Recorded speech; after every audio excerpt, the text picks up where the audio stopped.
How you guys doing? Good. Well, guys, I was born this way, and there's no medical reason why that happened. My brother and my sister were born with arms and legs, and sometimes in life, things happen that don't make sense. My doctors never thought that I'd be able to walk, and today, I'm walking. I'm from Australia. Anybody one day want to go to Australia? It's such a cool place. And I now live in LA. I'm a Southern California boy. So I only live about 4 hours from here. And today I'm going to tell you, man, I love freaking people out. One day I'm in a car.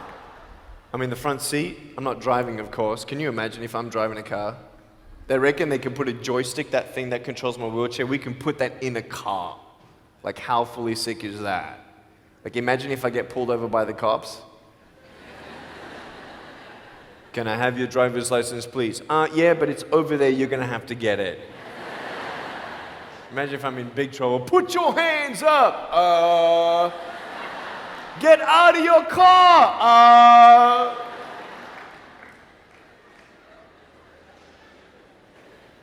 So I'm in the front passenger seat, we're at the traffic lights, and this car comes up next to us, and this girl's looking at me. And I'm looking at her, she's looking at me, I'm looking at her, she's looking at me, I'm looking at her. All she sees is my head, right? She has no idea that I have no arms, no legs. So I'm thinking, cool. I'm gonna freak you out. So I get the seatbelt in my mouth, and I loosen it like this, so then I can freely move. And she's looking at me like, why are you eating your seatbelt? So I pull it, the belt is loose, I can move. Now she's looking at me, full 100% attention and focus. Now just imagine all you see is my head, all right? You might want to put up your hand up to your face to cut off the rest of my body, all right? So you can really see the effect. So just, that's it, exactly. Here we go, ready? I just did this.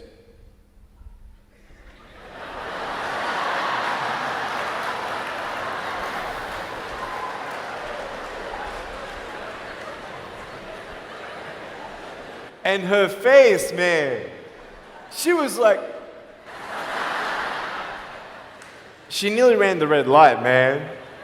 It was so good. My parents always said, Nick, you don't know what you can achieve until you try it. And the doctors looked at me and said, he's not going to walk, he's not going to go to school, he's not going to do anything in his life. And then my parents, they just loved me like crazy and said, you got to try. Try this, try that, try this, try that. And I'm thinking sometimes like, Mom and Dad, you're crazy, man. I have no arms, no legs. How would I ever be able to do this or do that? But they encouraged me and they loved me. And as human beings, we're waiting for stuff like that. We all want love. Everybody say, love. Very good.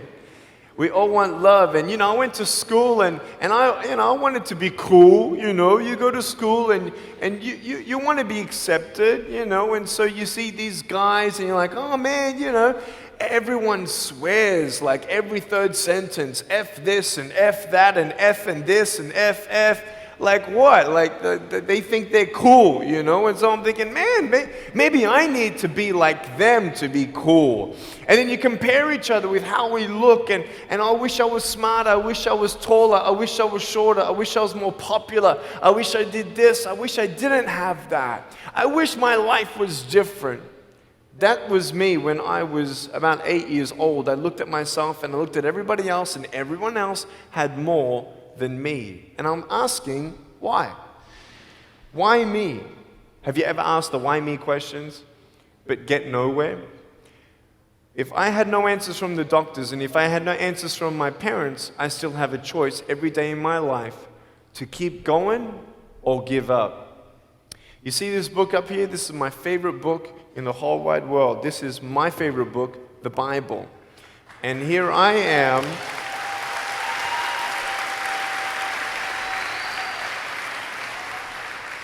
And here I am, and for me, that's my full potential in all that I can be here on earth. And so encouragement takes me closer to all that I can be, and discouragement takes me away.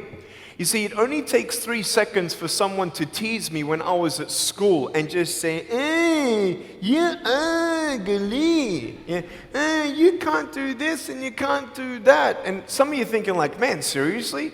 You had kids picking on you? Like, how heartless are those kids? Picking on me with no limbs, like, you would probably say, well, I'm not that bad. I wouldn't pick on a kid with no limbs. But why would you pick on anyone? Well, because it's fun. It's just culture. Okay, we'll get to that.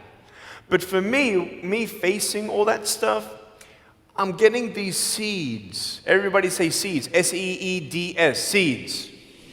Have you seen the pictures of the sequoia reds up here in California?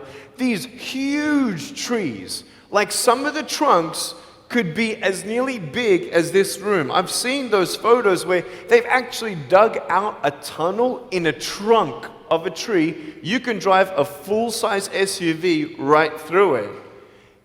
That all started with a little seed. If you leave a seed of lies in your heart and in your mind and you don't know the truth, if you don't know the truth, you will die with the lie. I started dying because I started believing what I was told. I want you to know the 3 things that I needed to come to in my life is the truth of my value, the truth of my purpose, and the truth of my destiny. I want you to know something. In our mind, we put ourselves down all the time. I want to ask you today, do you think I'm cool enough to be your friend? But I don't swear, I don't use the F-bomb. Am I still cool enough to be your friend? But I don't tease people. Am I still cool enough to be your friend? But I have no arms, no legs. Seriously.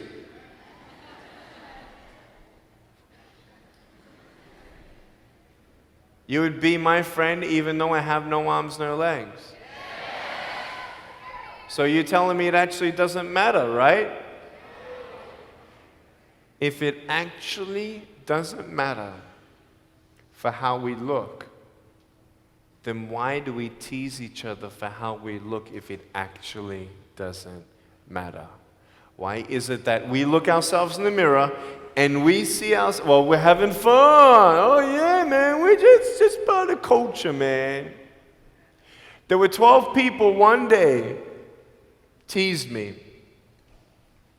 taking me away from my hope. 12, 11, 10, 9, 8, 7, 6, 5, 4, 3, 2, 1. Don't worry, I won't fall off because if I did, I'll break my arm. But 12 people teased me one day, and I can put a pretty brave face on, but cry on the inside. For real. Oh, it doesn't hurt. Yeah, it hurts. There was this one bully. I became his target for 3 weeks.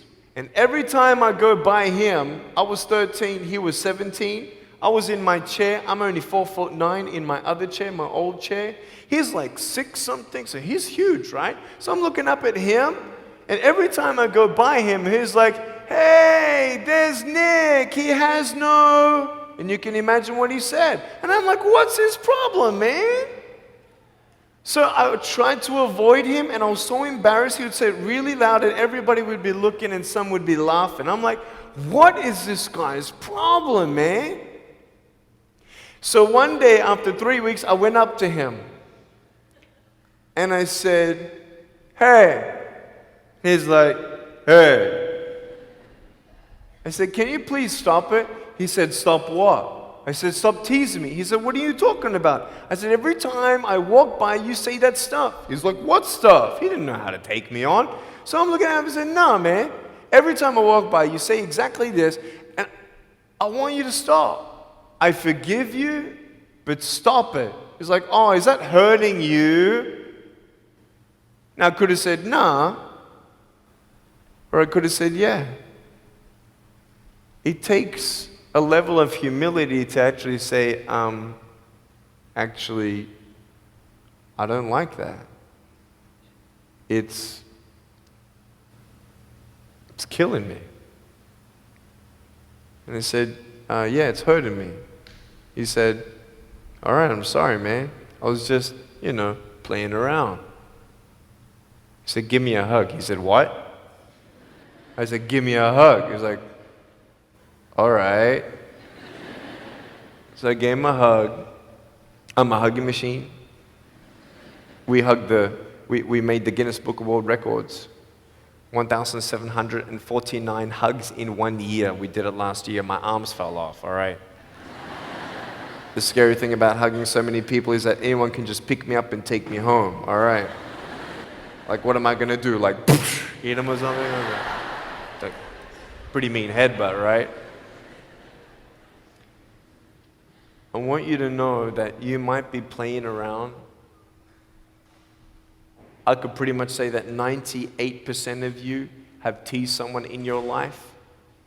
I tried to commit suicide because of people who thought they were having fun, not knowing the hell that I was going through. The people you're teasing, what if the person you're teasing is the person who's thinking of committing suicide? What if the person you're teasing is the one who's tried to commit suicide, who hates their life because of you? You don't know if the person you are teasing is the son or daughter of a drunk at home getting abused. And all they need is someone like you to keep on pushing them this way. We need hope. So find something else to do. Find positive things in your own life. I don't care about how you look. I will never, ever, ever tease you. I will never tease you. I could tease you. I could be tough. People thinking that bullying is tough. It ain't tough. My wheelchair, this is tough. This thing, man. I'll tell you something. You ready? This wheelchair. This thing's so tough. When my friend built this for me, he said, you're gonna love it. I said, what, does it go fast? He said, no, but it's tough. And I said, well, what do you mean? He said, you'll find out. The torque in these motors at the bottom, at the back, this thing, if someone's holding it, I'm telling you, it can go 90 degrees. I went 80 degrees up, all right? Someone's holding me to make sure I don't tip back. My wife, she loves shopping with me because she just jumps on the back and we go shopping. Like, she just shops and shops because she doesn't drop, right? We just go and do it. It's fun. Now, what I tried one day to do, you'll never believe me, maybe you will, just know that every word that comes out of my mouth is not an exaggeration. One day, I needed to move a car. So I got my wife to put my car, my 66 Chevelle, in neutral. It's a 2.5-ton car. And I backed it back with this thing. Just like this, like nothing. This thing is tough. Guess what? The definition of tough means it's strong. To show your strength, you need to do something that's difficult.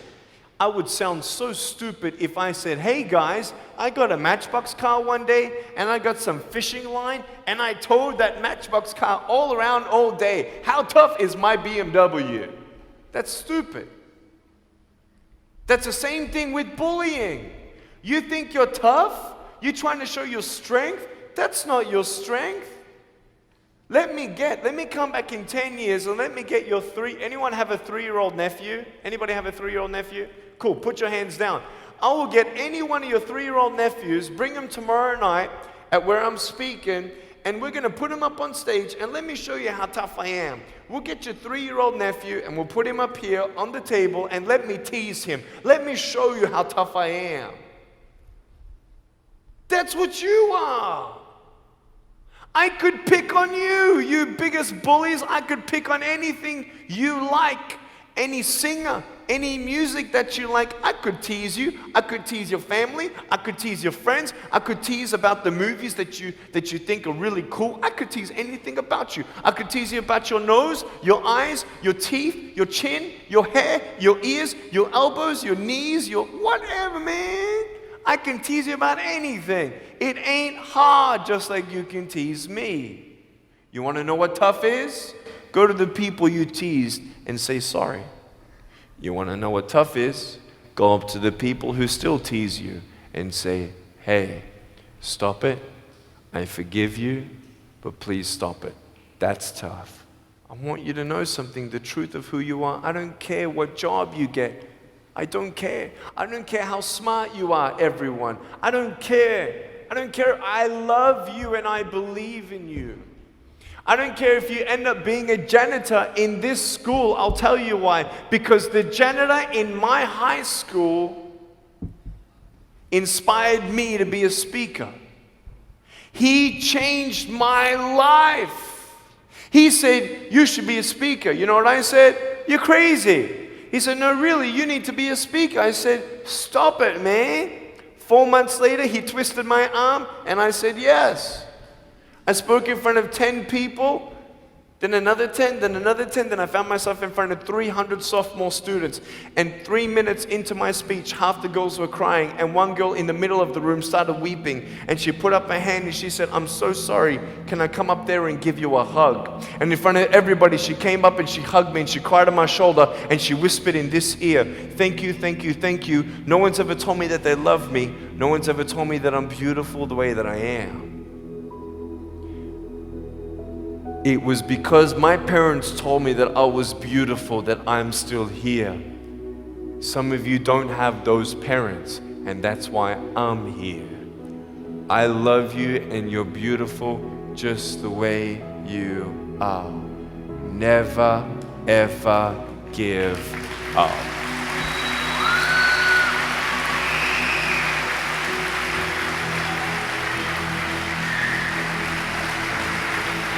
How many schools do you think that I spoke to actually stopped bullying altogether? Okay. Whoever said one, you were correct. One school out of 600, I got a letter from the headmaster, and he said, Nick, you forever changed our school, blah, blah, blah. We haven't seen any bullies pick on anybody for 8 months straight. We don't know what happened, but in the best words that I can describe, there's just a new thought in the air that it just ain't cool anymore. It just ain't cool. I want to ask you, what are you going to do? Are you going to continue on at the risk of knowing that in each section, this section right here, 5 people are already trying to commit suicide? That section there, 5 people. When you extrapolate it out, what if the person you're teasing is one of those, and you have no idea? Would you find something else to do? So, the change is up to you. If you want to see more love in your school, be love. If 50% of the school come together and say, you know what, it just ain't cool anymore, the people who think it's still cool, every time they look down upon you, I want you to imagine my face looking at you. Because I'm telling you, everyone you're teasing is my brother and my sister. And you're my brother and you're my sister. And I'm asking you to stop. Love yourself a bit more. Love each other a lot more.